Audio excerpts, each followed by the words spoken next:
제가 지금부터 몇 가지 단어들을 좀 여러분들에게 소개를 하는데 혹시 그 단어를 들으시면서 어떤 마음이 드시는지 한번 속으로 생각해 보시기 바랍니다. 압제, 원수, 눈물, 나를 삼키려 하는 자. 여러분 이런 단어들 들으시면은 여러분 좀 마음이 어떠신가요? 좀 평안하시고 고요해지십니까? 안정적으로 이렇게 다가오세요? 아니 뭔가 좀 불안하고 또 걱정이 되고 근심이 되고 낙심이 되십니까? 후자겠죠. 이런 단어를 들을 때마다 되게 내 마음이 평안해져 라고 생각하신다면 가까운 병원에 잠시 다녀오시는 것도 괜찮습니다. 네. 그럴 수가 없습니다. 이런 단어들은 우리를 굉장히 낙심하게 만들고 좌절하게 만들고 기분을 우울하게 만드는 그런 단어들이고 또 그런 환경들입니다. 여러분 지금 삶 속에서 만약에 지금 이런 단어들과 연결된 그런 상황들로 가득 차 있다면 여러분 지금 마음이 어떠실까요? 굉장히 힘드시겠죠.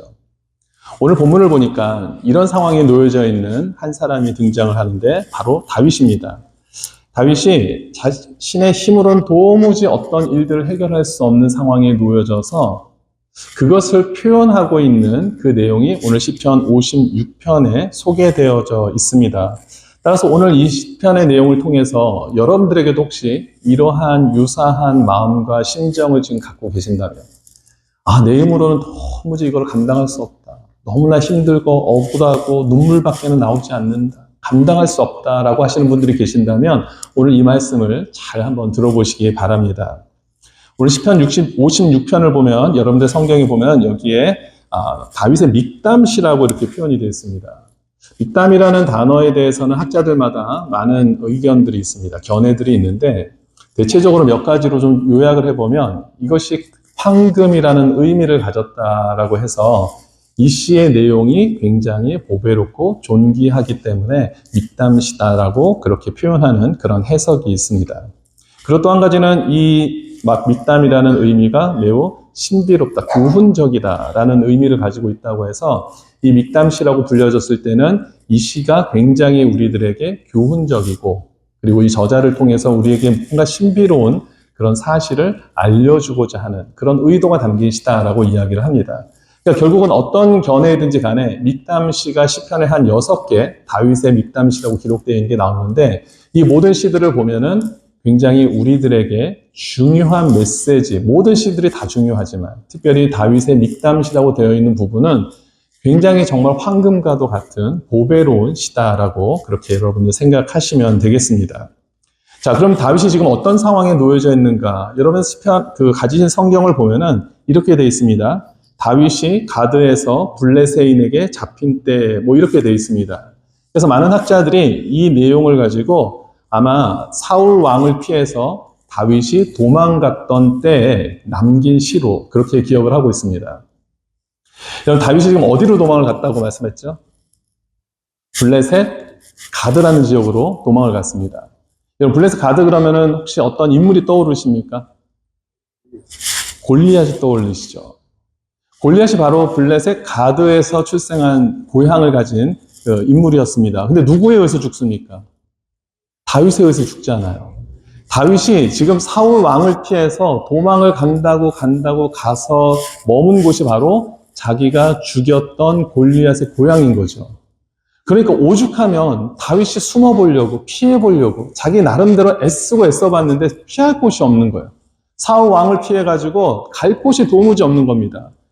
그나마 생각해낸 곳이 겨우 블레셋 가드, 자기가 죽였던 골리앗의 고향으로 숨어 들어간 겁니다. 그러니까 이 상황은 결코 누가 봐도 온전한 상황이 될 수가 없습니다. 너무나 많은 힘들고 어려운 상황 속에서 택한 건데 그 택함마저도 누가 들어도 야, 너 정신 나갔어? 왜 글로 들어가?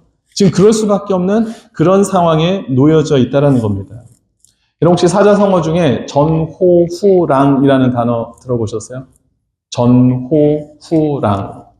앞에 있는 호랑이를 피해서 뒤로 갔더니 뒤에는 이리가 있다.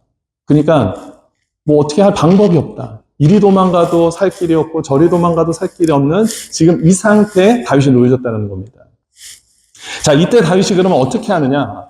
다윗이 정말 이 전호후랑보다도 더 비참한 상황에 놓여져 있는 다윗이 이제 어떻게 하느냐? 오늘 이 내용을 좀 살펴보겠습니다. 오늘 본문 내용 1절, 2절 어떻게 시작을 하냐면 하나님이 내게 은혜를 베푸소서 사람이 나를 삼키려고 종일 치며 압제하나이다. 내 원수가 종일 나를 삼키려 하며 나를 교만하게 치는 자들이 많사오니. 제가 설교를 시작하면서 몇 가지 단어들을 읊어드렸는데 그 가운데 나왔던 단어들이 여기에 있죠. 나중에 이 내용들이 10절, 11절 가도 똑같이 그런 부분들이 그 이후에 가도 나오는 내용들입니다. 너무나 자기가 두려운 상황에 몰려있다는 것을 표현하면서 이제 더 중요한 표현은 뭐냐면 1절과 2절을 보니까요. 계속해서 반복되는 단어가 하나 나옵니다. 여기 1절도 그렇고 2절도 뭐가 나오냐면 종일이라는 단어입니다. 우리가 힘들고 어려운 일을 당해도 잠깐만 버틸 수 있는 어떤 좀 시간의 제한이 주어진다면 버틸 수 있습니까? 없습니까? 그래도 좀 버틸만 하잖아요. 어느 정도 시간이 제한이 있는 고통이라면은 까짓건 내가 한번 내가 대한민국 사나이로서 한번 그거 견뎌보지 뭐. 대한민국 아줌마 정신으로 내가 한번 버텨보지. 이럴 수 있잖아요. 그런데 여기 보니까 종일이래요, 종일. 쉴 틈 없이 몰려오는 그 두려움과 공포의 시간들이 다윗을 지금 잡고 있다는 겁니다. 누군가가 자신을 향해서 계속해서 목숨을 위협하면서 다가오고 있는 그 순간을 다윗이 너무나 견디기 어렵다는 겁니다. 우리가 보통 남자들 경우는 가장 힘든 시간들을 떠올리려면 군대 생활 많이 하잖아요. 근데 군대도 우리 버틸 수 있잖아요. 종일 힘들지 않지 않습니까? 그래도 좀 중간중간에 우리가 좋은 시간도 가질 수 있고 훈련도 종일 있는 건 아니지 않습니까? 어느 기간이 지나면 그 훈련에서 벗어날 수 있으니까. 근데 지금 다윗이 고백하는 것은 너무 힘들다는 거예요. 종일 힘들다는 겁니다. 자, 이때 이렇게 고백을 하고 나서 뭐라고 고백을 하냐면 3절과 4절입니다. 같이 한번 읽어봅니다. 시작. 내가 두려워하는 내가 하나님을 의지하고 그 말씀을 찬송하고자 내가 하나님을 의지하였을 때 두려워하지 아니하니 하나님을 가진 사람이 내게 어찌하리까. 다윗이 너무 힘들대요. 너무 힘들대요. 종일 힘들대요. 그래서 다윗이 어떻게 하겠다고 고백하고 있습니까? 하나님을 의지하겠다라는 겁니다. 내가 너무 힘들어요, 하나님. 그래서 저는 하나님만 의지하겠습니다. 지금 이 고백을 하는 게 시편 56편입니다. 뒤에 나오는 10절과 11절도 마찬가지예요. 내가 하나님을 의지하여 그의 말씀을 찬송하며 여호와를 의지하여 그의 말씀을 찬송하리이다. 내가 하나님을 의지하였은즉 두려워하지 아니하리니 사람이 내게 어찌 하리이까. 하나님만을 내가 붙잡겠습니다. 여러분, 이 고백은요, 너무나 우리에게 필요하고 반드시 우리도 따라야 되는 고백인 줄 믿습니다. 아멘? 네. 힘들고 어려운데 다윗이 무엇을 선택했냐면 하나님을 의지하는 것을 선택했다는 겁니다. 자, 그렇다면 왜 다윗이 이런 상황 속에서 하나님만을 의지해야 되는가? 그리고 어떻게 하는 것이 그러면 하나님을 의지하고 하나님만을 신뢰하는 모습인가? 이 부분을 조금 우리 오늘 이 시간 살펴보겠습니다. 이 두 가지 질문을 대답하기 전에 한 가지 중요한 질문을 먼저 좀 드릴게요. 여러분, 하나님을 신뢰한다라는 것, 하나님을 의지한다라는 것이 구체적으로 무엇을 의미할까요?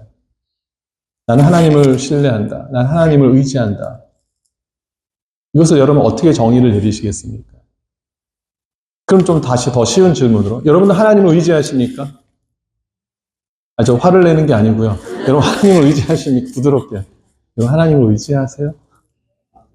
하나님을 신뢰하세요? 네. 그럼 신뢰한다는 게 뭡니까? 의지한다는 게 뭔가요? 전적으로 맡기는 거. 오늘 김상임 집사님 그 곡중 솔로 너무 잘하셨어요. 할렐루야. 네. 전적으로 하나님께 의지하고 맡긴다라는 거. 다른 말로 하면 하나님의 다스림을 내가 받겠다라는 겁니다. 나는 여기에 대해서 더 이상 내 의견을 내지 않겠습니다. 마음대로 하십시오. 이것은 마치 환자가 병원에 가서 수술대에 올라가서 의사에게 자신의 모든 것들을 맡기는 것 같은 이치입니다. 여러분 수술해 보신 분들은 아시겠지만 수술대에 오르셔서 의사 모든 것들에 대해서 여러분들이 관여하십니까? 그럴 수 없잖아요. 마취를 하기 때문에 여러분 정신도 없으시겠지만 마취를 하지 않는다고 하더라도 누가 환자가 의사에게 이렇게 해주십시오, 저렇게 해주십시오, 저는 여기 2cm만 꼬매주십시오. 여러분들 누가 그렇게 할 수 있겠습니까? 완전히 맡겨드리는 것이죠. 여러분들 비행기를 타고 여행을 갑니다. 그러면은 여러분들 비행기 기장과 여러분들 계속 이야기를 나누면서 나는 지금 이 속도보단 조금 더 빨랐으면 좋겠습니다. 고도를 낮췄으면 좋겠습니다. 여러분 그렇게 얘기를 하십니까? 아니잖아요. 비행기를 타는 순간 모든 것들을 기장에 그냥 맡기는 거예요.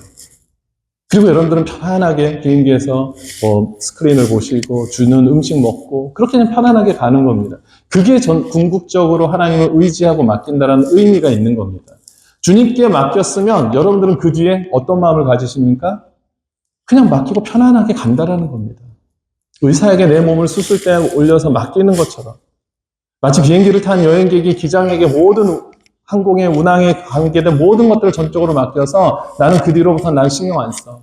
나는 그냥 여기서 주는 거 음식 먹고 편안하게 자다 갈 거야. 이런 마음같이 하나님께 모든 것들을 맡겨서 난 더 이상 거기에 대해서 이제 관여하지 않는 거. 그 정도의 그 마음을 갖는 것을 우리는 하나님을 신뢰한다. 하나님을 의지한다라고 말씀할 수 있는 겁니다. 그럼 다시 여쭤보겠습니다. 여러분 하나님을 의지하십니까? 하나님을 신뢰하십니까? 지금도 굉장히 제가 부드럽게 얘기하는 거 아시죠? 근데 오늘은 이쪽에선 대답을 많이 하시는데 이쪽은 별로 대답을 이렇게 잘 안 하시고 하나님을 의지하세요? 하나님을 신뢰하십니까? 정말 하나님께 뭔가를 맡겨드리면 더 이상 주님을 의심하지 않고 다 전적으로 맡기시는 믿음을 갖고 계십니까? 그렇다면 정말 여러분도 귀한 믿음을 가지신 것이고요. 만약에 그렇지 못하다면 오늘 이 시간을 통해서 그 믿음을 나에게 허락해달라는 간절한 마음으로 주님 앞에 나아갈 수 있게 되기를 바랍니다. 그럼 이제 본론으로 들어와서 왜 그러면 다윗은 하나님만을 신뢰하고 의지했을까요? 다윗은 인맥이 굉장히 넓었던 것으로 알고 있습니다. 능력이 많았었습니다. 누구에게 도움만 요청했다면은 사울왕을 그냥 하나 잡아내는 것은 문제도 아니었을 겁니다. 그럼에도 불구하고 인간적인 방법을 사용하지 않고 전적으로 하나님을 의지했어요. 왜 하나님만을 의지했을까요? 몇 가지 이유가 있습니다. 첫 번째는 하나님이 신실하신 분이심을 다윗은 알았기 때문입니다. 데살로니가전서 5장 24절을 보니까 너희를 부르시는 이는 미쁘시니 그가 또한 이루시리라. 하나님께서 미쁘시다라는 것, 신실하시다는 겁니다. 우리 하나님은 감정에 치우쳐서 뭔가를 하시는 분이 아니라 늘 언제나 공의롭고 신실하신 마음으로 우리를 다스리는 줄 믿습니다. 근데 너무나 중요한 것은 그 분께서 너희를 부르시니가 또한 이루신다라는 거예요.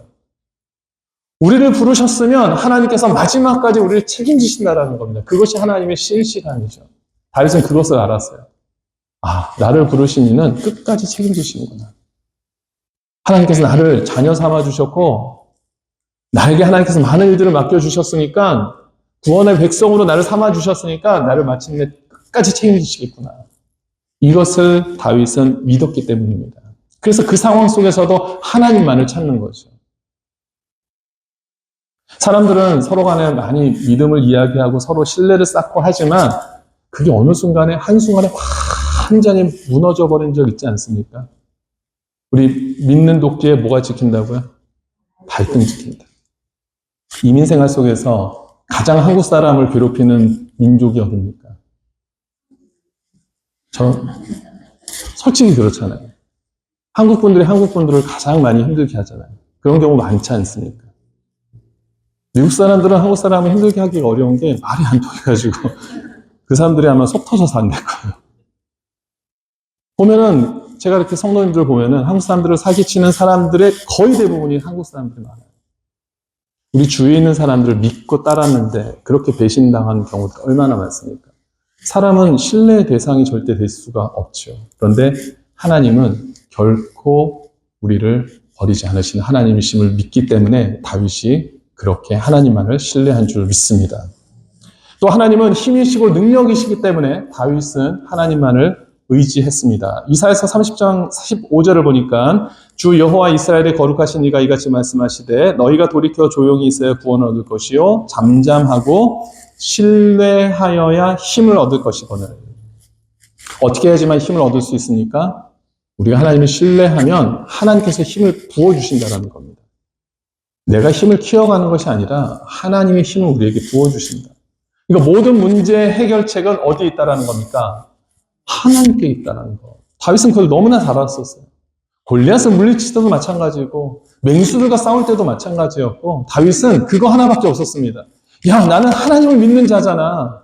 하나님 나와 함께 하심을 그는 늘 언제나 잊지 않았기 때문에 그로부터 내려오는 힘이 있으면 나는 절대 두렵지 않아.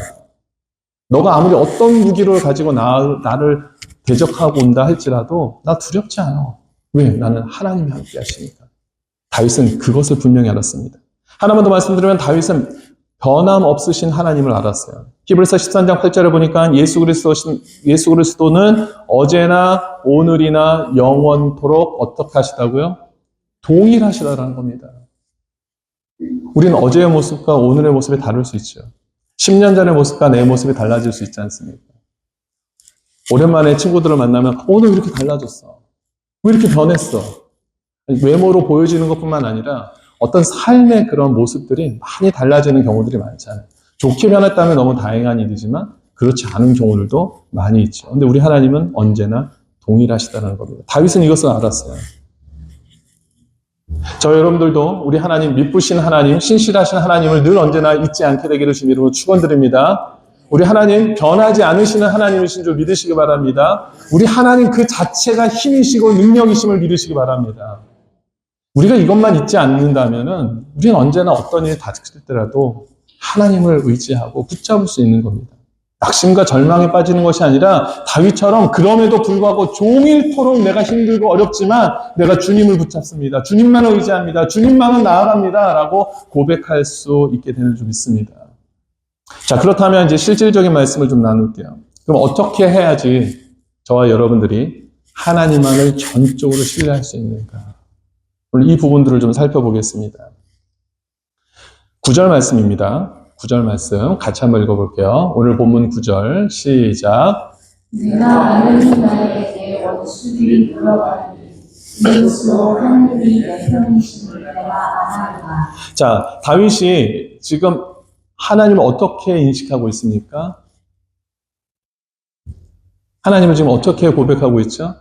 하나님이 누구 편? 내 편이라는 겁니다. 좀 유치한 표현이긴 하지만 하나님이 항상 나를 위해서 일하신다. 영어로 보면 God is for me 라고 되어 있는데 한국적인 표현이 그냥 우리 정서에 조금 더 맞지 않습니까? 나 하나님 내 편이야. 우리 편이야. 좀 유치하긴 하지만 하나님이 항상 다윗 편에서 일하고 계신다는 것을 다윗이 지금 고백하고 있는 것입니다. 우리가 하나님을 신뢰할 수 있는 방법 중에 첫 번째는요. 하나님이 저와 여러분들에게도 동일하게 여러분들을 위해서 일하시는 줄 믿습니다. 우리 한번 그 영어 버전으로 한번 같이 읽어볼까요? God is for me. 그냥 여러분들 스스로 God is for me. 하나님 내 편입니다. 아니 번역하지 마시고 네, 그냥 하나님은 내 편이십니다. 아니, 번역하지 마시라는 거 한국말로 하나님은 내 편이십니다. 네, 하나님 내 편이십니다. 여러분 이 사실만 기억하면 언제든지 조금 달려가서 주님께 말씀드릴 수 있는 거예요. 주님 앞에 간구할 수 있는 겁니다. 주님을 의지할 수 있는 겁니다. 신뢰할 수 있는 겁니다. 하나님이 내 편이신데 뭐가 두렵습니까? 하나님 언제나 하나님은 내 편에서 역사하신다라는 겁니다. 내 편에서 말씀해 주시고 유치하지만 하나님 그러신다라는 것을 다윗이 잊지 않았기 때문에 다윗은 언제나 하나님을 신뢰할 수 있었습니다. 두 번째는 우리가 어떻게 하면 하나님을 전적으로 신뢰할 수 있는가? 여러분 자신을 믿으십시오. 이게 무슨 말입니까? 아니, 하나님을 믿어야지 자신을 믿습니까? 여러분 자신을 믿는다는 건 어떤 의미냐면 내가 아무 능력이 없는 사람이라는 것을 믿으시라는 얘기입니다. 내 스스로는 아무것도 할 수 없는 그런 연약한 존재이고 무익한 인간이라는 것을 여러분 늘 믿으시라는 겁니다. 우리 스스로 무엇인가를 할 수 있는 그런 인생이 되지 않는다라는 것을 그거를 기억하고 믿으시면 우리가 하나님만을 더 붙잡고 나아갈 수 있게 되는 줄 믿습니다. 여러분 시편 20편 7절 말씀을 볼게요.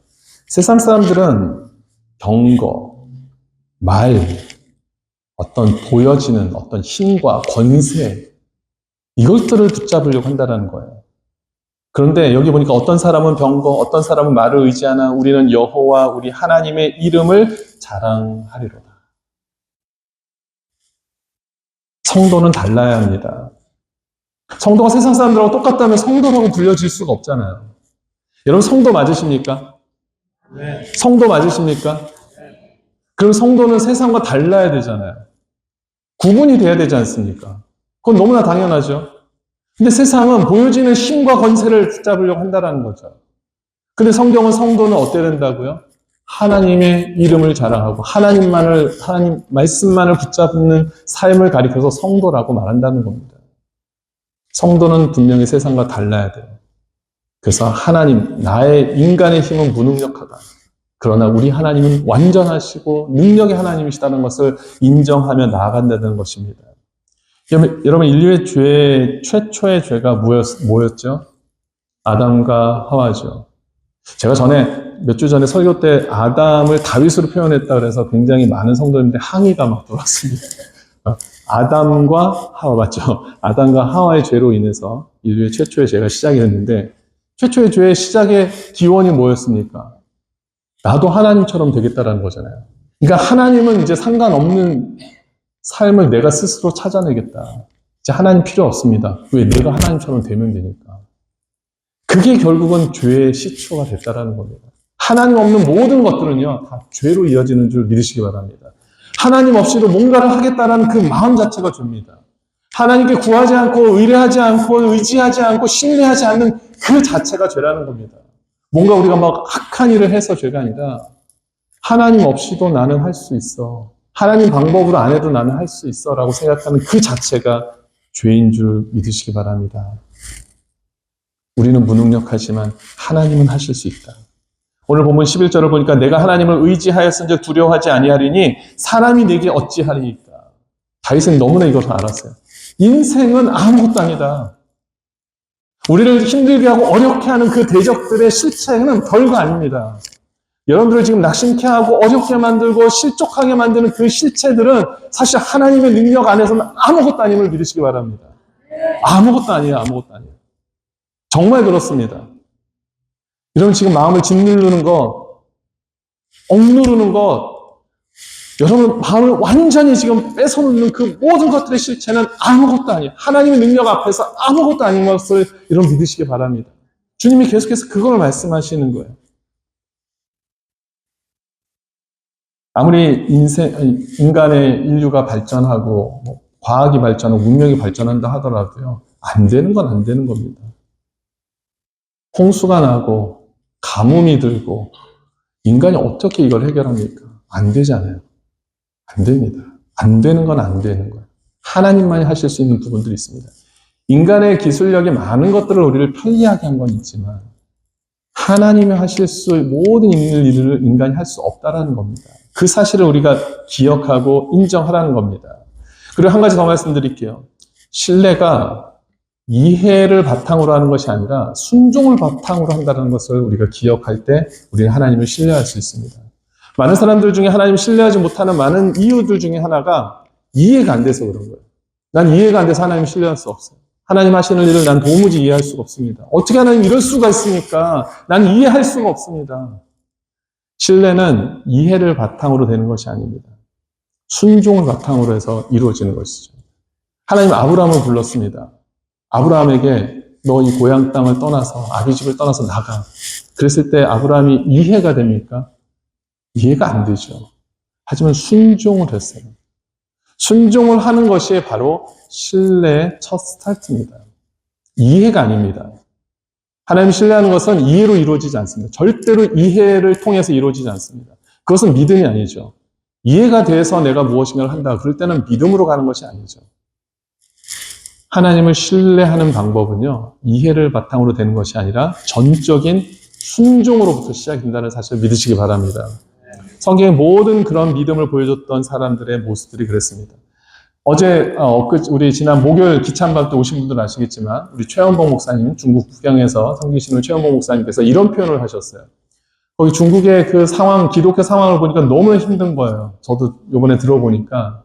근데 그 힘들고 어려운 상황 속에서 본인 그 교회와 성도님들의 어떻게 이것을 이겨나갔느냐 봤더니 이렇게 표현을 하시더라고요. 하나님이 주시는 소망을 붙잡기로 결단했다라는 겁니다. 저는 그 표현이 너무나 좋았어요. 소망을 붙잡기로 결단했다. 낙심을 붙잡기로 결정할 수 있다는 겁니다. 반대로 따지면.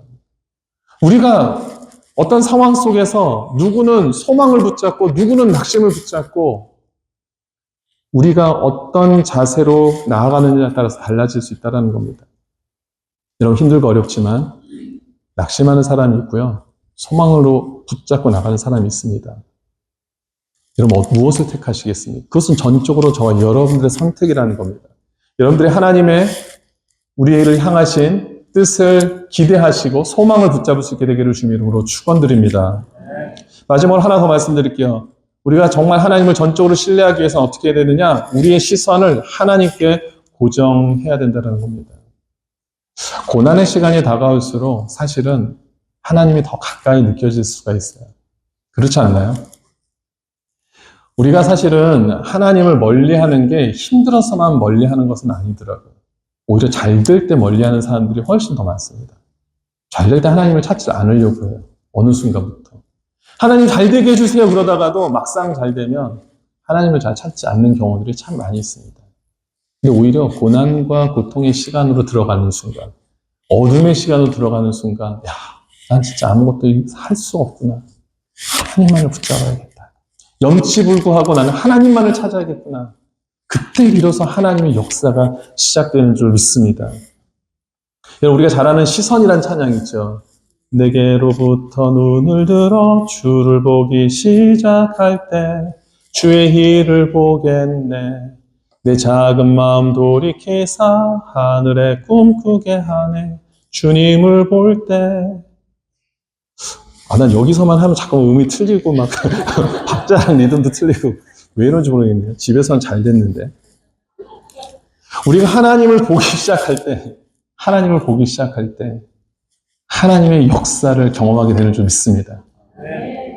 우리가 하나님을 봐야지만 하나님의 역사를 시작하시더라고요. 하나님만을 구하고 하나님을 찾을 때 비로소 하나님께서 하나님의 역사를 나타내시더라고요. 그래서 때로는 우리를 어둠의 시간으로 몰아붙일 때가 많이 있습니다. 원치는 않는데, 우리는 원치는 않는데 하나님 그렇게 하실 때가 있어요. 밤하늘의 별이 더 밝게 보이잖아요. 저는 여기 자슈아 트리 그 내셔널 파크에 가본 적은 없는데 거기 가면 그렇게 밤하늘이 이쁘다면서요. 멋있다면서요. 가보셨어요? 가신 분들 자슈아 트리 내셔널 파크. 예. 많이 계시네요. 예. 저 좀 데리고 가세요. 저 좀.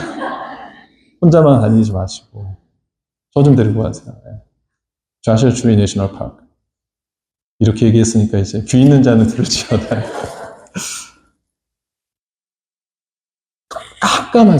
깜깜할수록 별이 잘 보이지 않습니까?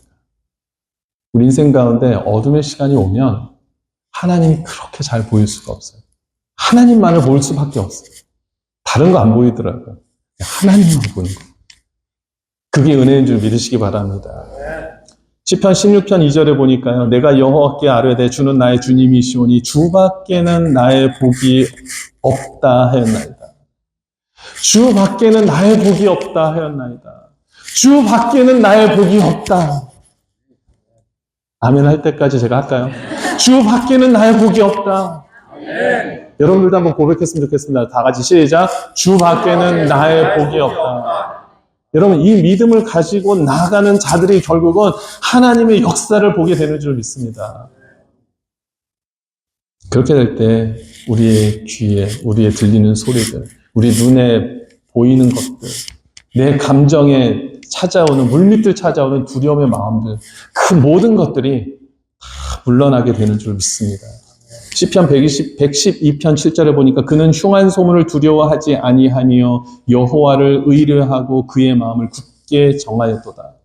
얼마나 세상에 많은 흉악한 소문들이 많습니까? 이렇다더라 저렇다더라 막 우리의 마음들을 힘들게 하는 그런 얘기들을 하는 사람들이 많아요. 그런 사람들하고 여러분 관계하지 마십시오. 여러분들의 삶에 하나도 유익되지 않습니다. 어렵고 힘든 일이 있을 때 여러분들 같이 기도하자는 사람들하고 여러분 같이 믿음 생활 하십시오. 그러셔야 돼요.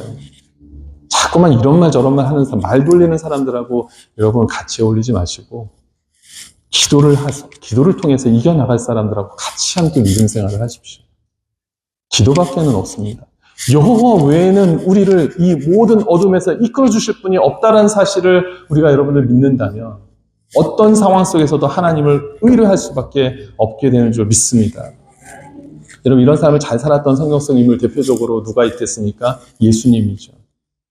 마가복음 14장 36절에 보니까 이르시되 아빠 아버지여 아버지께서는 모든 것이 가능하오니 이 잔을 내게서 옮기시옵소서. 그러나 나의 원대로 마시옵고 누구의 원대로? 아버지의 원대로 하라는 겁니다. 예수님도 예수님의 생각이 있다라는 거예요. 근데 내 생각대로 마시고 아버지의 생각대로 원래 플랜대로 하십시오. 원래 계획대로 하십시오. 바로 이러한 모습으로 살아가셨던 예수님. 바로 하나님을 절대적으로 신뢰한 바로 대표적인 모습이죠. 게다가 예수님께서 십자가에 못 박혀 달려 돌아가실 때 얼마나 많은 사람들이 조롱하고 비난하고 욕했습니까? 야, 다른 사람들을 구원하러 왔다는 사람이 저 자기 목숨 하나도 구원할 줄 모르네. 너 내려와봐, 십자가에서. 너가 정말 하나님의 아들이라면 내려와서 증명을 해보여야지. 그렇게 그냥 무기력하게 죽으면 그게 하나님이겠어? 메시아겠어? 이런 모욕적인 이야기를 듣지만 예수님은 이것조차도 하나님의 뜻인 것을 믿기 때문에, 하나님 전적으로 신뢰했기 때문에 끝까지 죽음을 통하여 하나님께 영광을 올려드린 줄 믿습니다. 그러한 인물이 또 있죠. 사도 바울과 실라입니다. 사도행전 16장에 보면 여러분들 잘 아시는 사도 바울과 빌라의 이야기가 나옵니다. 그런데 사실 사도 바울은 처음부터 소아시아 지역을 통하여서 전도 여행을 계획하지 않습니까? 그런데 성령께서 막으시는 거예요. 환상 중에 마게도냐 사람을 보여주셔서 자신들을 향해서 도우라는 모습을 보여주시고는 그쪽으로 마음을 돌려서 가게 만드셨어요. 그렇게 하나님께서 인도하셨다면은 그게 정말 하나님의 뜻이라면 뭔가 일사천리로 잘 진행이 돼야 되는데 그렇지 못하잖아요. 어떤 귀신 들린 사람을 고쳤다가 그 귀신 들린 자를 통해서 돈벌이를 했던 그런 점집 주인들이 고소를 해서 결국 사도 바울이 신라가 옥에 갇히지 않습니까? 근데 그냥 갇히던가요? 얼마나 많은 매를 맞았는지 성경에 많은 매를 맞았다라고까지 기록이 되어 있어요. 그냥 매를 맞았다고 기록하지 않고 많이 매를 맞았다고 기록할 정도로 무수히 많은 매를 맞고 옷이 찢겨가면서 그렇게 처참하게 옥에 갇힌 겁니다. 아니 이게 정말 하나님의 뜻이라면 그렇게 될 수는 없는 일 아닙니까? 근데 불평하잖아요. 그러니까 사도 바울과 신라가 그 뒤로 그냥 하나님을 찬양하고 기도하기 시작합니다. 그때 하나님께서 놀라운 역사를 베풀어 주시잖아요. 하나님을 의뢰하고 신뢰하는 자들에게 하나님께서 어떤 일들을 베푸시는지를 사도 바울과 신라를 통해서 분명하게 보여주셨죠. 옥문이 열린 정도가 아니라 그것은 하나에 불과한 기적이고요. 하나님이 원하시는 것은 포인트는 뭐였냐면 그 간수, 그들을 지켰던 간수, 옥문이 열린 것을 보자마자 이 죄인들이 다 도망갔겠구나. 난 이제 죽었다. 난 끝났다. 그래서 자결을 하려고 그러잖아요. 근데 그때 사도 바울과 신라가 아니다, 우리 여기 있으니까 걱정하지 마. 나 도망가지 않았어. 라고 얘기를 하니까 안심하고 그 다음에 그들 앞에 가서 물어보지 않습니까? 그럼 우리가 어떻게 하면 구원받을 수 있습니까? 내가 어떻게 하면 구원받을 수 있습니까? 그랬을 때 너무나 우리에게 잘 아는 유명한 말씀이 주어지죠. 사도행전 16장 31절 같이 한번 읽어봅니다. 시작. 이르되 그리하면 너와 내 집이 구원을. 너무나 우리에게 잘 알려진 말씀. 주 예수를 믿으라. 그리하면 너와 내 집이 구원을 받으리라. 오늘날에도 우리에게 잊혀지지 않는 이 말씀이 언제 주어졌느냐? 하나님의 말씀에 신뢰해서 하나님을 의지해서 끝까지 하나님의 말씀에 순종해서 그 일들을 감당하고 그리고 많은 어려움의 순간들이 있었지만 그럼에도 불구하고 끝까지 하나님을 신뢰했을 때 이 일을 주님께서 이루시기 위한 것임을 보여주신 거죠. 그래서 2000년이 지난 오늘 저와 여러분들에게도 너무나 우리에게 잘 알려진 말씀 아닙니까? 주 예수를 믿으라. 그리하면 너와 내 집이 구원을 받으리라. 이것을 위해서 사도 바울과 신라가 그렇게 많은 힘들고 어려운 시간들을 하나님께서 허락하셨다는 겁니다. 이제 말씀을 정리하겠습니다.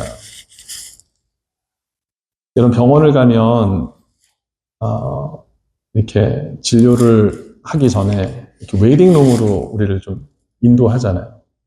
어제도 우리 교육부 학생들 우리 아이스케이팅 잘 하고 왔는데 그 중에 한 명이 좀 다쳤어요. 다쳐가지고 어제 이제, 세인트 주드 이하를 잠깐 좀 갔습니다. 갔는데, 제가 그래서 소식을 듣고 이제 밤늦게 제가 병원을 저도 이제 갔었거든요. 제가 도착했을 때 이미 한 2시간 동안 그 ER에서 기다리고 있는 거예요. 여러분 아시죠? ER 가면은 아주 ER인 거 아시죠? 네.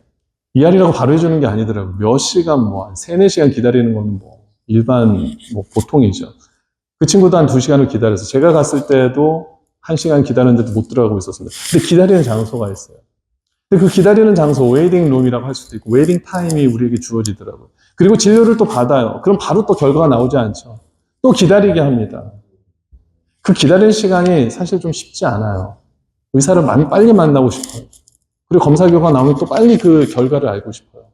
근데 하나님께 때로는 우리에게 고통과 고난이지만 웨이팅 타임을 우리에게 주실 때가 있더라고요.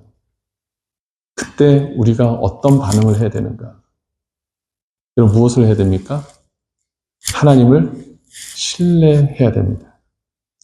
여기에 대해서 우리에게 너무나 중요한 말씀 주신 게 있는데 로마서 5장 3절과 4절 말씀 한번 보겠습니다. 로마서 5장 3절 4절 같이 읽어볼게요. 시작. 다만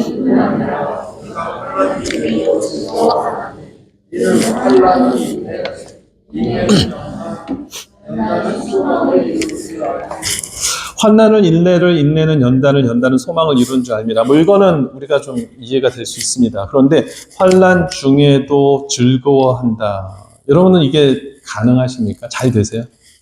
환난 중에도 즐거워하는 게 잘 되십니까? 뭐라고 좀 말씀 좀 해보실래요? 환난 중에 즐거워하십니까? 안 되죠. 어렵잖아요. 이 말씀을 이렇게 보니까요. 즐겁다라는 의미가 인정하다, 부끄러워하지 않다, 자랑하다 그런 의미를 가지고 있더라고요.